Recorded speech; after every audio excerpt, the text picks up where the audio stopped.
એને જ હું નિશ્ચયથી સ્ટ્રોંગ રાખીશ, ઉપયોગ કરીશ, તારે પેલું ટાળવું પડશે.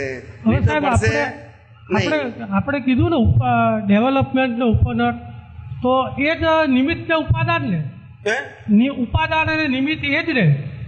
એ જ નિમિત્ત ને ઉપાદાન, બેમાં વધારે અગત્યતા કોની? બે ની અગત્યતા બે ની જ હોય, એકની એકાંતિક ના હોય. પણ વધારે કોની કહેવાય, નિમિત્ત વાળાની કે? કહું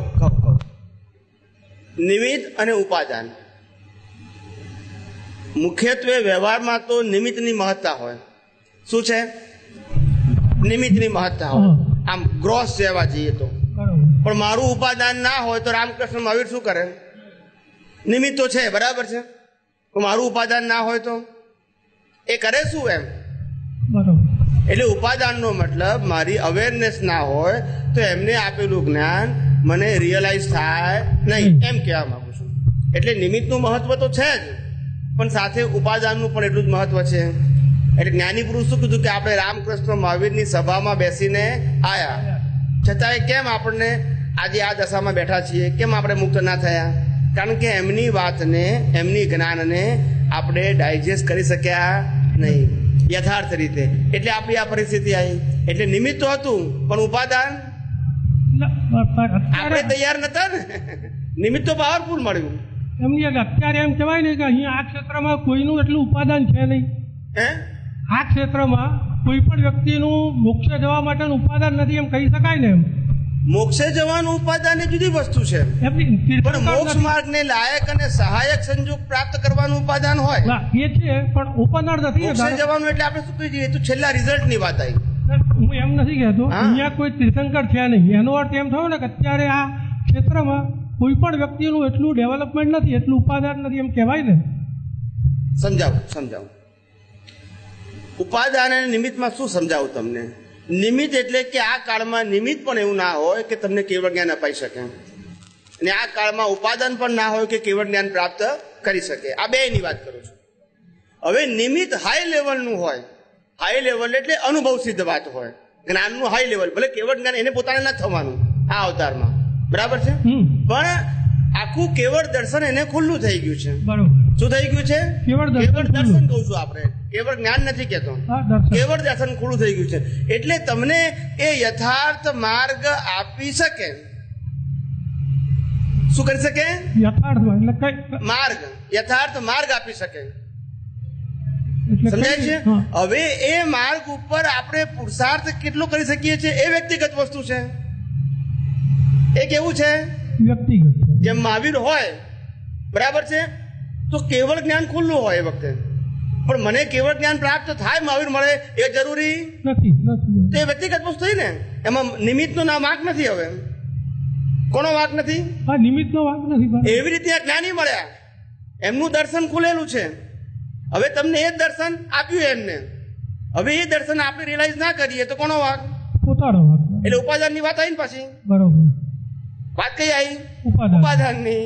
નિમિત્ત તો છે પણ ઉપાદાન તૈયાર નથી. એટલે નિમિત્તનું મહત્વ નિમિત્તના લેવલે છે, ઉપાદાનનું મહત્વ ઉપાદાનના લેવલે છે. એટલે બંનેમાંથી કોઈનું મહત્વ નથી એવું કે નથી કહેવા માંગતા, બંનેનું મહત્વ છે જ. જ્ઞાની પુરુષ પોતે એવું ચાહે. જ્ઞાની પુરુષે જ્યારે જ્ઞાન પ્રગટ થયું ત્યારે શરૂઆતમાં એમને એ જ જોયું કે કોઈ લાયક છે. શ્રીમદ રાજચંદ્રે શું જોયું કે લાયક હોય ને જ્ઞાન આપવું ને તે ના આપી શક્યા. દાદા ભગવાને શરૂઆતમાં એમ કર્યું કે ભાઈ કોઈ મારી પરીક્ષામાં પાસ થાય છે તો એને જ્ઞાન આપવું. પછી જોયું કે આ તો બધા ફેલ થયેલા છે, હવે જો નહીં આપું તો આ જ્ઞાન ઢળવાઈ જશે. એટલે પછી એમને નક્કી કર્યું, એનું સ્ટાન્ડર્ડ શું નક્કી કર્યું કે પહેલા નક્કી કર્યું કે 100% જ્ઞાનમાંથી 35% જ્ઞાન હોય તો આપણે જ્ઞાન આપવું. એને 35% માર્ક હોય ને ડેવલપમેન્ટમાં તો એ જ્ઞાન આપવું. પણ પછી 35% વાળો કોઈ દેખાયો નહીં. પછી ધીમે ધીમે ઘટતા એમ થયું કે 5% હોય તો આપણે આપવું, 100માંથી 5% હોય તો આપવું. પણ એ ના ભેગા થયા. પછી 1% વાળા હોદ્યા તો એ ભેગા ના થયા. સમજાય? પછી એમને સમજ્યું કે આપણે પાર વેલ્યુ હોય 100માંથી 0 આવે ત્યાં સુધી આપવું. શું કીધું? પણ એ ભેગા ના થયા, માઇનસ વાળા ભેગા થયા. પછી નક્કી કર્યું કે હવે આપણે કોઈનું સ્ટાન્ડર્ડ જોવું જ નથી. ભેગો થયો એ ઉપાદાન. મને ભેગો થવો જોઈએ. મારી ભાવના શું છે કે ભાઈ એને સાચું સુખ પ્રાપ્ત થાવ, એને અજ્ઞાનથી મુક્તિ પ્રાપ્ત થાવ, આ મારી ભાવના છે. હવે મને ભેગો થયો એટલે મારે આ આપવાનું, એ કેટલું પચાવે એને જોવાનું. મારે એની લાયકાત જોવી નથી, છે જ નહીં તો જોવાની ક્યાં જરૂર છે?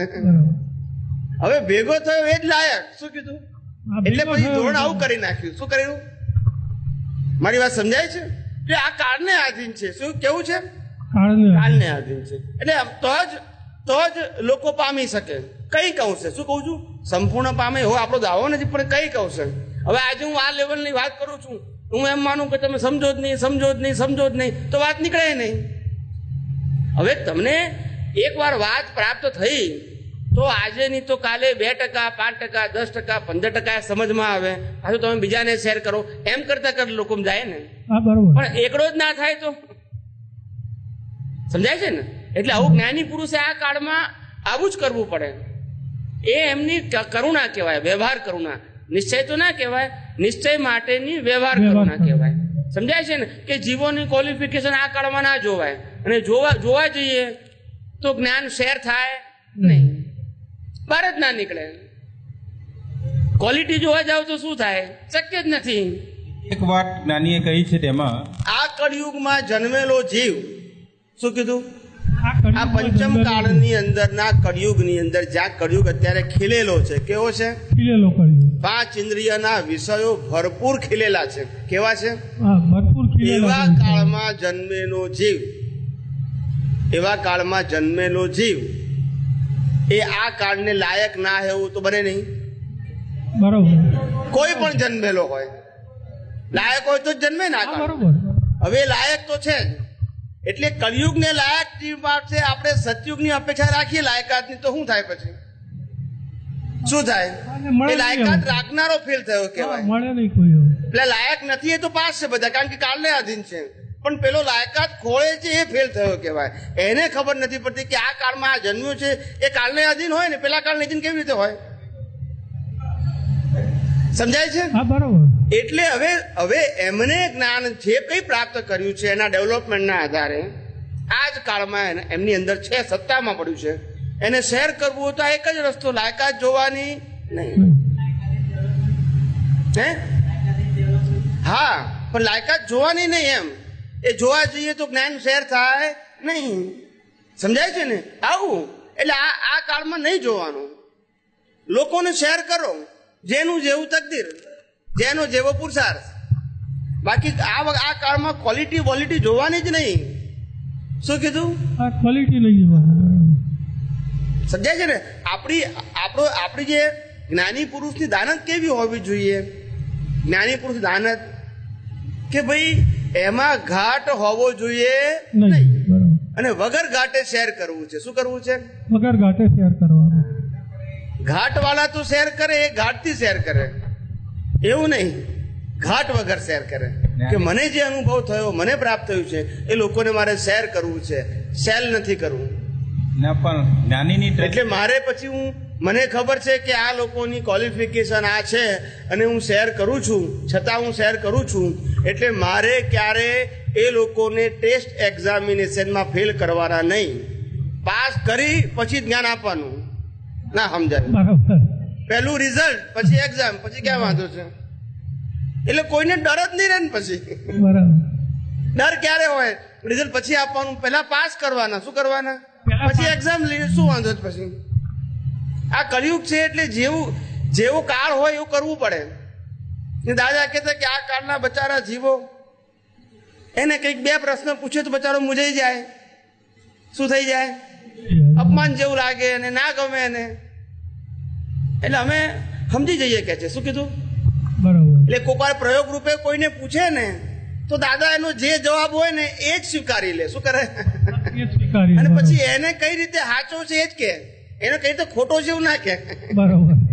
સમજાય છે? ઘણા મહાત્માઓ હોય દાદા પાસે, નવા આયા હોય, 4-6 મહિના જ્ઞાન લીધે થયા હોય, અને સત્સંગમાં 5-15 માણસો બેઠા હોય, અને કોઈ નવો માણસ આવ્યો હોય, અને દાદા પછી પૂછે કે તને જ્ઞાન કેવું, આજ્ઞા કેવી રહે છે? દાદા નિરંતર રહે છે કે છે. શું કે છે? નિરંતર. એવું જ કે. બરાબર. બીજાને પૂછે તો એવું જ કે. સમજાય છે? બરાબર. આવો એટલે દાદા પછી કે છે કે એને નિરંતર રહે એટલે શું કે વચ્ચે વિક્ષેપ પડે તો એ લક્ષ્યમાં છે કે મારે આજ્ઞા પાળવી છે એ રીતે નિરંતર રહે. શું કીધું? એટલે વેલ્ડિંગ કરી આપે. એના જવાબને શું કરે? વેલ્ડિંગ પેલા બીજા વ્યક્તિને જે કહેવું હોય ને એને વેલ્ડિંગ કરી આપે. બરાબર. પેલાને એવું થાય કે આ માણસ હજુ 4-6 મહિના થયા છે, નિરંતર જ્ઞાન કેમનું રહેતું હશે? બરાબર. એટલે દાદા પછી એ જવાબને વેલ્ડિંગ કરી આપે. શું કરી આપે? વેલ્ડિંગ કરી. એને જે કીધો છે ને પેલાને શંકા પડી છે, એનો જવાબ એને મળી જાય ને બરાબર. કે આ લોકોને કેવું આજ્ઞા પાળવી છે એવો નિશ્ચય કરે, પછી જેટલી પડાય એટલી સાચી, ના પડાય તો લક્ષ્યમાં હોય કે મારે પાળવી છે, અને નથી પડાતો એનો પાછો પ્રતિક્રમણ કરતા હોય એટલે નિરંતર પાળે છે એવું સાબિત થાય. બરાબર. આવું વેલ્ડિંગ કરી આપે. શું કરે? હા, વેલ્ડિંગ કરી. એવું કરે જ્ઞાની પુરુષ. પેલાને જવાબ તો ના આવડે, પણ જ્ઞાની પુરુષ આવું વેલ્ડિંગ કરી આપે જેથી પ્રશ્ન પૂછનારને શંકા પડે નહીં.